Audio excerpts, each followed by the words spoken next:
ইহঁতকেইজনী এতিয়ালৈকে নাহিল সোনকালে নহ'লে প্ৰেক্টিচ আৰম্ভ কৰিব পাৰিলো হয় ইহঁত যেতিয়াহে আহিব মই অলপ প্ৰেক্টিচ কৰিম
Oi, सब ready ने? Ready. मैं गान तो लगा रही सुने. Hey.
তুমি একো আমাৰ লগত কেনেকৈ নাচিবা কিয় বা নোৱাৰি মই নাচিলে সবে ৰ লাগি চাব ততে দামনি কথা হাইব নালাগে হয় মালতু চাহ অকমান বনাই মই ছটকেজনক অকমান দেখুৱাই দিওঁ তুমি নহলে আমাৰ ইহঁতেজনক অকমান দেখুৱাই দিয়া মই চাহ বনাই আনো ঐ তহঁতিও খাবি নহয় খাম চাহ সোনকালে বনাই ঐ তহঁতি দুজনে মোক কি ভাবি নাচিব এনেকৈ হ'লে প্ৰতিযোগিতা নম্বৰ নাপাওঁ আৰু তই এইবোৰ কি ভাবি নাচিব তুমি নিশিকালে হ'ব জানো নহয় এনে এটা জানে বৰ কথা ঐ বৰ ডাঙৰ কথা এটা হ'ল নহয় চাহ বনাবলৈ যোগাৰ কৰি দেখিছো কেৰাচিন অকণোৱেই নাই খৰিকেইডালো কেঁচা আমাৰ আকৌ গেছ বা হোৱাই নাই নহয় পিতাই হাতলৈ গৈছে পিতাই আহি পোৱাৰ পাছতহে জুই ধৰি চাহ বনাব পাৰিম হেৰা কৰি এইটো কিবা চিন্তা কৰাৰ কথা নে মই জোকা ধৰি দিম পলিথিন কেইটা বুটলি দিছো জোকা ধৰি চাহ তুমি সোনকালে বনাই হয় তহঁতি কথা নাপাতচোন গান লগাইছো দেই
পলিথিন কেইটামান জ্বলাই জুই কৰাই ধৰিছো আপোনালোকে এইবোৰ কিমান বেয়া কাম কৰিছে জানেনে কিনো বেয়া কাম কৰিছে জুই ধৰিবলৈ একো নাই পলিথিন কেইটামান বুটলি জুইটাকে ধৰিছো ককাইদেউ আপুনি জানেনে পলিথিন পুৰিলে ওলোৱা বিষাক্ত গেছবিলাকে কিমান অপকাৰ কৰিব পাৰে চাহ অকণমান খাম বুলি ভাবিছোঁ বাট মুকলিকেইটা ক'ৰ পৰা আহিলে জানো বজাৰ পৰা শান্তি নাই কিবা এটা কৰি বন্ধ কৰ নহ'লে আৰু কাম নাই ককাইদেউ আপুনি ভুল কৰিছে প্ৰকৃতিৰ কথা ভাবিহে আগবাঢ়ি আহিছোঁ। এবাৰ ব্যৱহাৰযোগ্য প্লাষ্টিক পলিথিনবোৰে কিমান অপকাৰ কৰিছে জানেনে বাৰু? বৰ বেছি কথা ক'বলৈ আহে। এতিয়া আমিহে দুটা প্লাষ্টিক কৰি পৃথিৱীখন প্ৰদূষণ কৰিছোঁ। দেখিছোঁ নহয়, তোমালোকে কি কৰিছা? আজি প্লাষ্টিক বৰ্জনৰ বাবে আন্দোলন কৰিছা। কালিলৈ পুনৰ তোমালোকে প্লাষ্টিকৰ মোনা লৈ বজাৰলৈ যাবা। হয় কৰবী, বিশ্ব পৰিৱেশ দিৱসৰ দিনা কিছুমান অনুষ্ঠানত গছপুলি ৰোৱা দিছে। কিন্তু পাছত গছপুলিবিলাক তোমাৰ এলাৰ্জি হয়, তোমালোকে মন কৰিছানে বাৰু? একদম ঠিক কথা কৈছা। তোমালোকৰ এই ভেকুৱানাৰ ৰাইজৰ গান নলৰে। প্ৰথমে নিজে কৰি দেখুৱাচোন। হয়, এইবোৰ ভেকু ভাওনা। পৰিৱেশৰ প্ৰতি দেখুওৱা আমাৰ কৃত্ৰিম আদৰ্শবোৰ এতিয়া এনেদৰে মানুহক ভাবিবলৈ বাধ্য কৰে। পিছে আমাৰ পৰিকল্পনাবোৰ হয়তো আনতকৈ পৃথক। আমি সময় থাকোঁতে যদি প্ৰকৃতিৰ ওপৰত সজাগ নহওঁ, তেন্তে এদিন এই পৃথিৱীৰ উশাহ ল'বলৈকো টান হ'ব। জৈৱ বৈচিত্ৰতা, পৰিৱেশ সুৰক্ষা আদিৰ কথা যদি এতিয়া আমি নাভাবোঁ, তেন্তে এই সেউজীয়াবোৰ নাইকিয়া হৈ মৰমৰ হৈ পৰিব। এইবোৰ জৈৱ বৈচিত্ৰতা, প্লাষ্টিক নলগা, কি কথা কৈছে একোকে ধৰিবগে পৰা নাই। আমি গাঁৱৰ মানুহ, গাঁৱতে খাই বৈ জীয়াই আছোঁ। ককাইদেউ, আমাৰ চাৰিওফালে থকা বিভিন্ন ধৰণৰ গছ-গছনি, জীৱ-জন্তু এইবোৰে হৈছে জৈৱ বৈচিত্ৰ্য। আৰু এই জৈৱ বৈচিত্ৰ্যবোৰ আমাৰ ছাত্ৰ সিদ্ধিৰ বাবে নাইকিয়া কৰি আহিছে। ককাইদেউ, কথা এটা মন কৰিছেনে?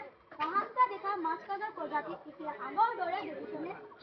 এনেদৰে আমাৰ পৰিস্থিতিতন্ত্ৰ উপাদানবোৰ বিলুপ্ত হৈ গৈ পৰিৱেশৰ ভাৰসাম্যতা বিনষ্ট হৈ এদিন মানৱ জাতিও নাইকিয়া হৈ পৰিব। আমাক এতিয়া লাগে শিক্ষা, অট্টালিকা, হাইৱে, তাৰ বাবে আমি ডাঙৰ ডাঙৰ গছবিলাক কাটি নষ্ট কৰিছোঁ। গোটেই জীৱবোৰক মোহাৰি গোটেইখন কংক্ৰিটেৰে ভৰাই পেলাইছে। হয়, ইমান ডাঙৰ ডাঙৰ কথা কৈছা।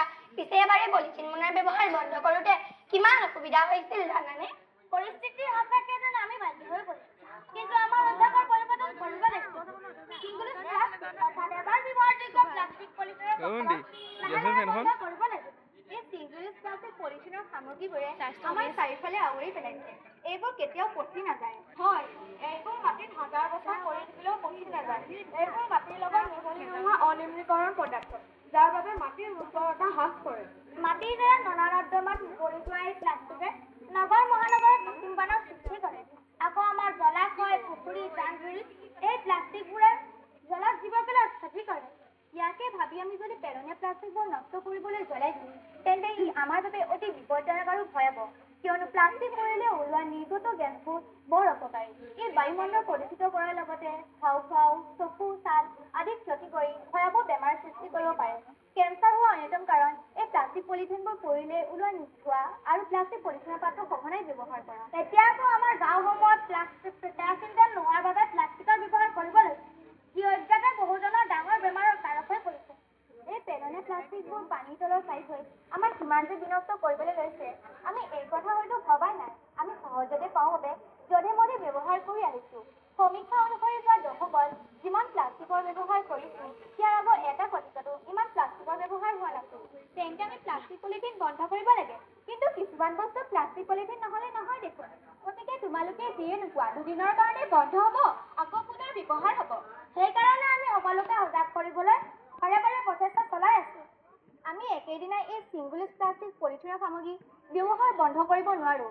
ইয়াৰ বাবে আমি কিছুমান পৰিকল্পনাৰে আগবাঢ়িছোঁ। পৰিৱেশ হিতৈষী হোৱাকৈ বিশেষকৈ ছিংগল ইউজ প্লাষ্টিক পলিথিনৰ প্ৰচলন লাহে লাহে বন্ধ কৰিবলৈ TR কনচেপ্টৰ কথা ক'ব বিচাৰোঁ। Reduce, reuse and recycle. Reduce মানে হ্ৰাসকৰণ, অৰ্থাৎ প্লাষ্টিক পলিথিনৰ সামগ্ৰী যিমান পাৰি কমকৈ ব্যৱহাৰ কৰিব লাগে। ইয়াৰ বাবে দোকানলৈ যাওঁতে যদি কাপোৰৰ মোনা এটা লৈ যোৱা হয়, তেন্তে দোকানৰ পলিথিন ব্যৱহাৰ নকৰাকৈও বজাৰত কৰিব পৰা যাব। এনেদৰে প্ৰত্যেকে কৰিলে ভাবকচোন, পলিথিনৰ ব্যৱহাৰ কিমান কমিব। ৰিউজ মানে পুনৰ ব্যৱহাৰ। এবাৰ প্লাষ্টিকৰ সামগ্ৰী ব্যৱহাৰৰ পিছত সেইবোৰ আৱৰ্জনা কৰি পেলাই দিয়াতকৈ আন কাম কৰিবলৈ ব্যৱহাৰ কৰিব লাগে। ৰিচাইকল মানে পুনৰ চক্ৰকৰণ, অৰ্থাৎ পেলনীয়া প্লাষ্টিকবোৰ পেলাই দিয়াৰ সলনি পুনৰ ব্যৱহাৰ কৰিব লাগে। ইয়াৰ লগতে কংক্ৰিট আৰু প্লাষ্টিকৰ পৃথিৱীতহে আগবাঢ়ি যোৱা পৰিৱেশ সুৰক্ষা কৰিবলৈ গছ কটা বন্ধ কৰি সঁচা অৰ্থত বৃক্ষৰোপণ কৰিব লাগিব। আচলতে আমাৰ পৰিৱেশৰ গছবোৰ নাকাটিলে গছবোৰ নিজেই গজি উঠিব। ইয়াৰ বাবে চেলফি মাৰি আকৌ গছপুলি দেখুৱাতকৈ গজি উঠা গছপুলিবোৰক সুৰক্ষা দিয়া ভাল।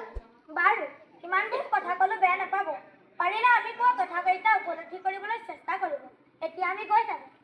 ৰ'ব, আপোনালোকৰ এই যাত্ৰাত আমিও সহযোগী বিচাৰোঁ। হয়। আজি আমি আপোনালোকৰ প্ৰতি আহ্বান জনাবলৈ বিচাৰোঁ, ছিংগল ইউজ প্লাষ্টিক অৰ্থাৎ এবাৰ ব্যৱহাৰযোগ্য প্লাষ্টিক ব্যৱহাৰ বন্ধ কৰক।